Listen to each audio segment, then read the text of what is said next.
Hello everyone, and welcome back for another Twitter conspiracy thread reading. For those of you that aren't familiar, in this series I narrate Twitter threads that go over and break down conspiracies. Previously I've covered threads that went over why Super Mario 64 is a digital Freemason initiation ritual, as well as a two-parter where I read a series of threads about Saturn's black time cubes. There will be a link for the playlist at the end of this video, or it can be found directly on my channel page. At the end of the last Twitter conspiracy video, I promised that I would cover Luna, Earth's only moon.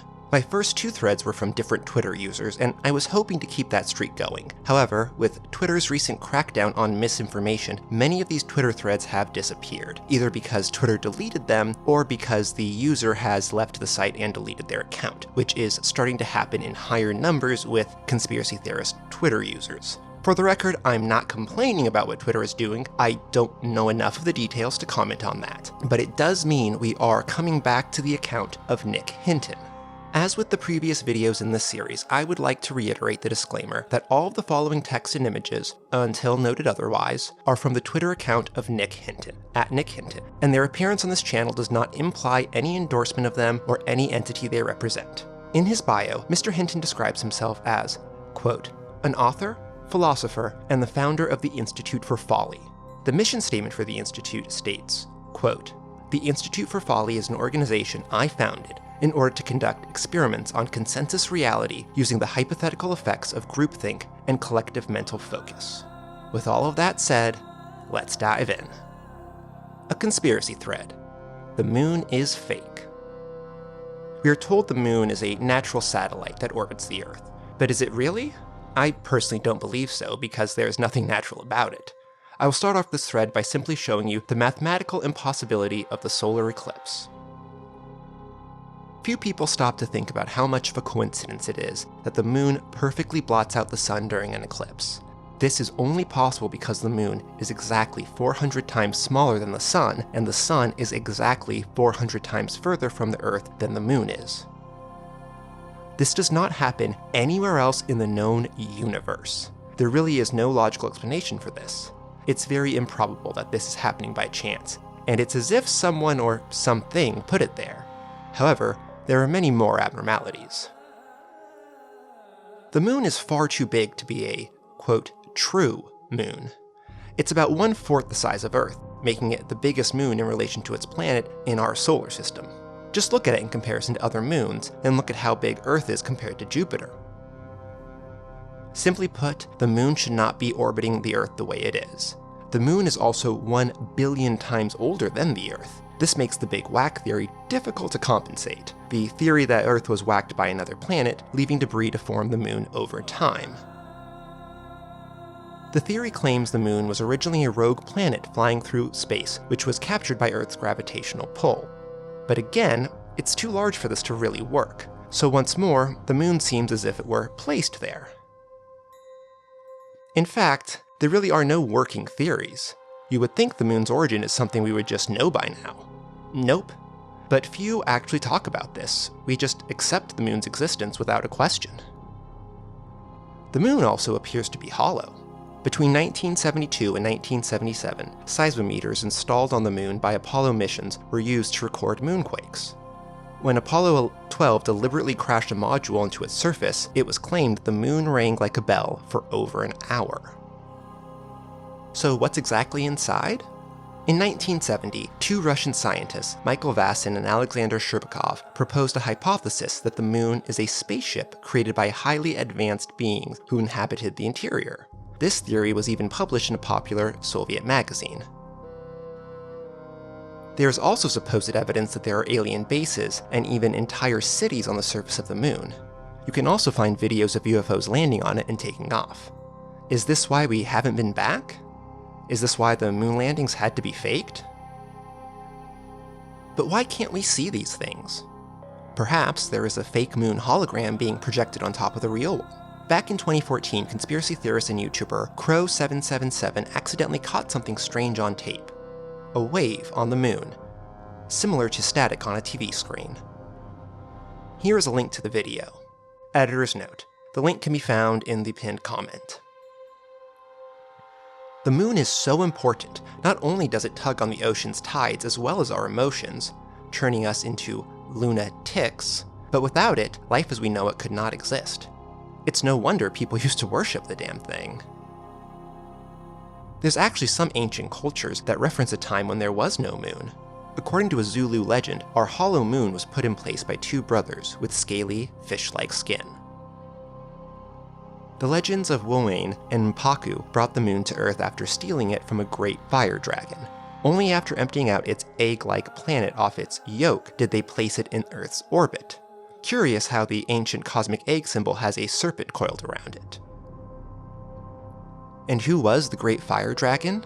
Planet X, or Nibiru, is a hypothetical ninth planet spoken of in ancient cultures as the god's homeworld. NASA has just begun to take its existence seriously. Supposedly, its strange orbit caused it to go unseen for thousands of years.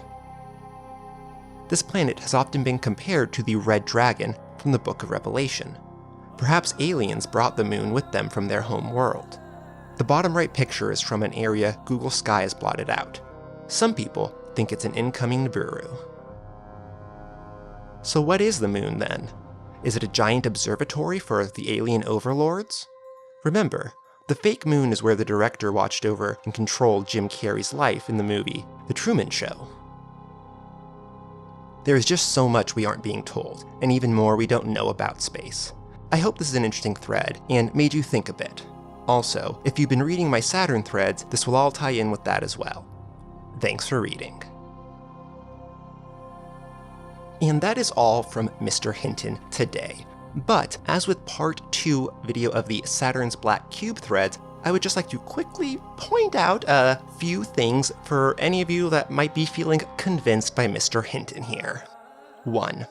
When it comes to the size of the moon and its age, Mr. Hinton's whole argument appears to be, the odds of that happening are small. Well, my response to that is, it's space. If there's anything that's going to follow the law of large numbers, it would be the biggest thing there is, / everything there is. Now, some might say that's not a strong fact-based argument, but honestly, neither was Mr. Hinton's. The fact is, we are left with two possibilities. Either something came in and acted differently than we can, some celestial body came into our system and acted differently than our current models can project or accurately predict, that led to the moon being there, which, would add up with what we have learned over history, relearning things, having ideas on how stuff work and having that being changed, or we can have something that's never happened before in the history of recorded human civilization, and that is that it's an alien spaceship. Number 2, Mr. Hinton says it is claimed the moon rang like a bell, but never says by who, and there is absolutely no citing on this, making it impossible to verify the source. On the other hand, the two scientists he does mention by name, Michael Vassin and Alexander Sherbakov, are basically ousted by the scientific community after the fall of the Soviet Union. A quick Google search will show that they are only known for this hollow moon theory of theirs.